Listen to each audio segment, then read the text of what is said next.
Imagine waking up before dawn, with the stars still visible in the sky. No alarm clock, no why, no phone, just the sound of the Nile flowing slowly, and the awareness that today, like every day, you have to work to survive. Welcome to ancient Egypt. Welcome to the life of Nakhti, a simple farmer who lived about 3,500 years ago. He is not a pharaoh. He is not a priest. But without men like him, the pyramids would never have existed. Today, we live his day. From dawn to dusk. It is 4 inches the morning. Nakhti wakes up in his small house built entirely from sun-dried mud bricks. The house has 2 rooms, one for sleeping, one for cooking. There is no furniture, just papyrus mats on the floor. His wife, Isis, is already awake. She is grinding grain on a flat stone to prepare bread. The same bread they will eat for breakfast, lunch, and dinner. Yes, bread was the absolute foundation of the Egyptian diet. But be careful. That bread was full of sand and dirt that got in during the grinding process.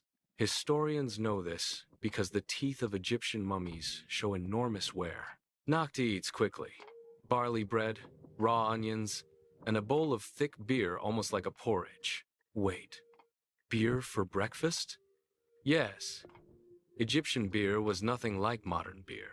It was thick, nutritious, and had very little alcohol. It was considered almost a staple food. Even children drank it. With the sun just rising, Nakhti picks up his tools and heads to the fields. His main tool? A wooden plow, pulled by oxen. But not all farmers had oxen.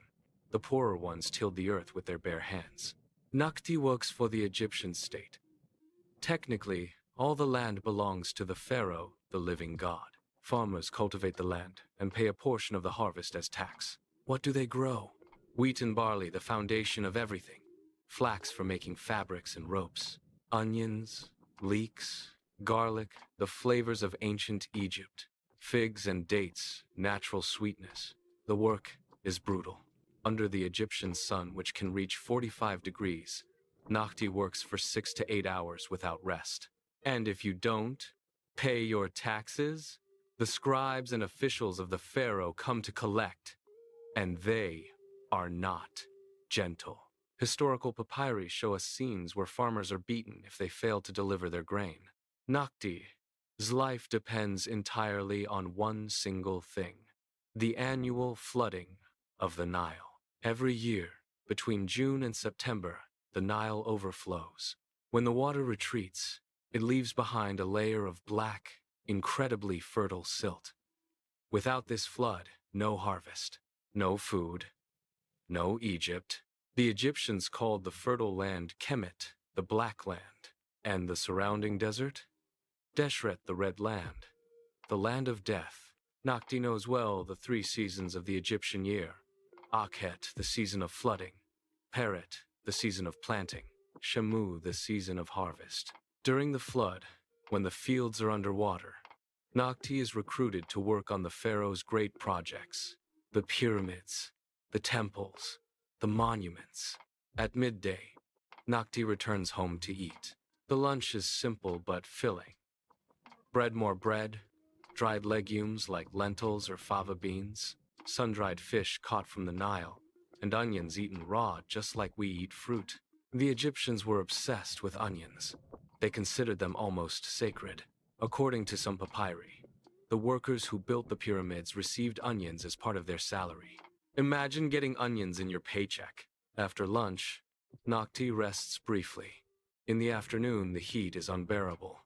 Even the ancient Egyptians had a siesta. Nakhti's life is full of dangers we can barely imagine today. The Nile's source of life is also a source of disease.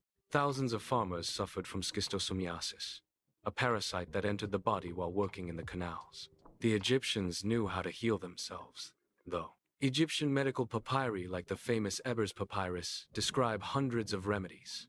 Honey as a natural antibiotic, aloe vera for wounds, garlic against infections. No hospitals, no modern surgery, but with a surprisingly advanced knowledge of the human body. The average life expectancy? 35 to 40 years. Nakti, at 30 years old, is already considered an old man. With the sunset, the working day ends. Nakti returns home. The children play outside. Egyptian children had toys, did you know that? Wooden dolls, animals on wheels, and balls have all been found by archaeologists. In the evening, the family gathers together. They eat the last meal of the day. They talk about the neighbors, yes. Gossip existed 3,500 years ago, too. And then comes the most important moment of the day for Nakti: prayer. The Egyptians lived surrounded by gods. Ra, the god of the sun, had to be thanked at every sunset. Osiris, the god of the dead, was always present in their thoughts. Hathor, the goddess of love and joy. In a small corner of the house, Nakti has a small terracotta statue. He burns a little incense. He whispers a prayer, not for wealth, not for power, for just one thing: that the Nile would flood again next year. Nakti did not build the pyramids with his own hands. He did not command armies. He does not have his name carved on any temple. But without him, and without millions of men like him, ancient Egypt would never have existed. They were the true engine of one of the most extraordinary civilizations in history. If you enjoyed this journey into the past, hit like, subscribe to the channel, and tell me in the comments, which historical day do you want to live next time? See you in the next video.